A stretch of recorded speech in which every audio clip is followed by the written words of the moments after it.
கொள்கை ரீதியாக நம்மளுடைய கொள்கையில் நம்ம ஸ்ட்ராங்காக இருக்கோம். அது எந்த விதத்துலையும் நம்ம வந்து அதை விட்டு கொடுப்பதாக இல்லை. அதே நேரத்தில் பணம்னு வரும்பொழுது நம்முடைய கல்வி சார்ந்து நமக்கு என்னென்னது எங்கேயுமே தடைப்படாமல் அதை வந்து ஸ்டேட் கவர்மெண்ட்டை பேர் பண்ணிக்கலாங்கிற முடிவில் தான் நம்முடைய மாண்புமிகு தமிழ்நாட்டு முதலமைச்சர் அவர்கள் இருந்து கொண்டிருக்கின்றார்கள்.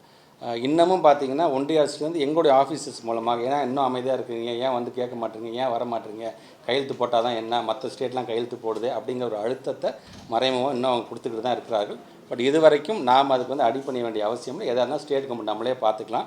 நம்ம பிள்ளைங்களுக்கு என்ன தேவைங்கிறது அது நமக்கு தான் தெரியும். அவங்கள காட்டிலும் எங்கள் முடிவில் தான் நம்ம இருக்கின்றோம். ஏற்கனவே நம்ம வந்து இந்த ஒரு வருஷத்துக்கு வந்து 6000 பேருக்கான எக்ஸாம்ஸ் எழுதி முடிச்சிருக்காங்க. உங்களுக்கே தெரியும். அதில் பிடிஏ பொறுத்த வரைக்கும் 3192 பேருக்கு நாங்கள் அப்பாயின்மெண்ட் ஆர்டர் கொடுக்க போகிற நேரத்தில் இன்றைக்கி வந்து ஒரு வழக்கு போட்டு அது நிற்கிறாங்க. அதில் கிட்டத்தட்ட 6 மாதம் ஆகிடுச்சு. ஏன்னா உங்களுக்கே தெரியும், மாண்புமிகு பொருந்திய நீதிமன்றம் அது எப்போ நம்பரிங் பண்ணுறாங்களோ அது பண்ணும்போது அதை ஃபைட் பண்ணுறதுக்கு நாங்களும் தயாராக இருக்கிறோம். இது சார்ந்த வழக்குகள் சில வழக்குகள் இங்கே ஹைகோர்ட்டில் இருக்குது, சில வழக்குகள் சுப்ரீம் கோர்ட்டில் இருக்குது. சுப்ரீம் கோர்ட்டுக்கும் பார்த்திங்கன்னா நம்பரிங் பண்ணுறதுக்கே அவங்க வந்து விடமாட்டுறாங்கும் போதே நமக்கு வருத்தமாக. அட்லீஸ்ட் ஒன்ஸ் அதை நம்பர் பண்ணிட்டா கூட நம்ம ஆளுங்க வந்து நம்மளுடைய அட்வொகேட் ஜெனரல்ஸ் வந்து அதை பேசி அதுக்கான ஒரு நல்ல ஒரு தீர்வை கொடுத்துருவாங்க. இதற்கு உங்களை மாதிரி தான் நாங்களும் மாண்புமிகு பொருந்த நீதிமன்றத்துக்கு தீர்ப்புக்காக நான் காத்துக்கொண்டிருக்கேன்.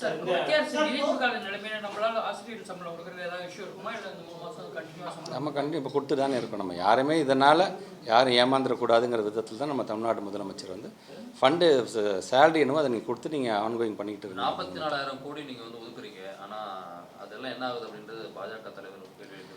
இல்லை அது இப்போ ஒரு தேசிய கட்சியோட மாநில தலைவர் அப்படின்னு சொல்கிறாரு. ஃபர்ஸ்ட் ஆஃப் ஆல் ஒரு இஷ்யூ வருது, ஒரு பதிவு போட போகிறீங்க அப்படின்னா நீங்கள் உங்களுடைய கட்சி சார்ந்த நீங்கள் ஒரு 4 பேரை வச்சுக்கிட்டு இப்படி ஒன்று வந்திருக்கே நம்ம ட்வீட் போடலாமா, அதை அசஸ் பண்ணிங்களா, அது ஏதாச்சும் உண்மைத்தன்மை இருக்கா, சென்சிபிளாக இருக்குமா? ஏன்னா நான் தேசிய கட்சியோட மாநில தலைவர், நான் ட்வீட் போட்டேன்னா அது ஒட்டுமொத்தமாக பார்ப்பாங்க.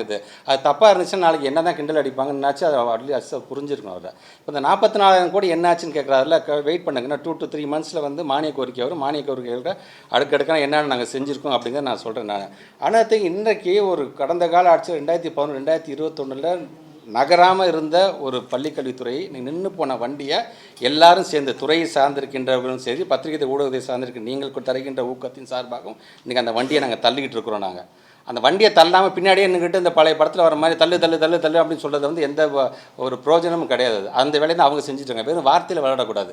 உள்ள அப்படியே எங்கள் ஃபீல்டில் இறங்கி யார் வேலை பார்க்குறாங்க, எவ்வளோ கஷ்டப்படுறாங்க, இன்றைக்கி இவ்வளோ ரிப்போர்ட் நாங்கள் வந்து கொடுத்துருக்கோம் அப்படின்னா எதனால் அப்படி வருது?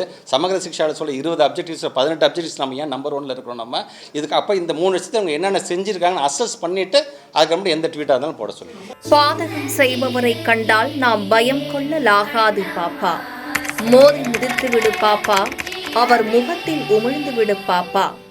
அண்மை செய்திகளை உடனுக்குடன் தெரிந்து கொள்ள இணைந்திருங்கள் எம் நாடு தொலைக்காட்சியுடன்.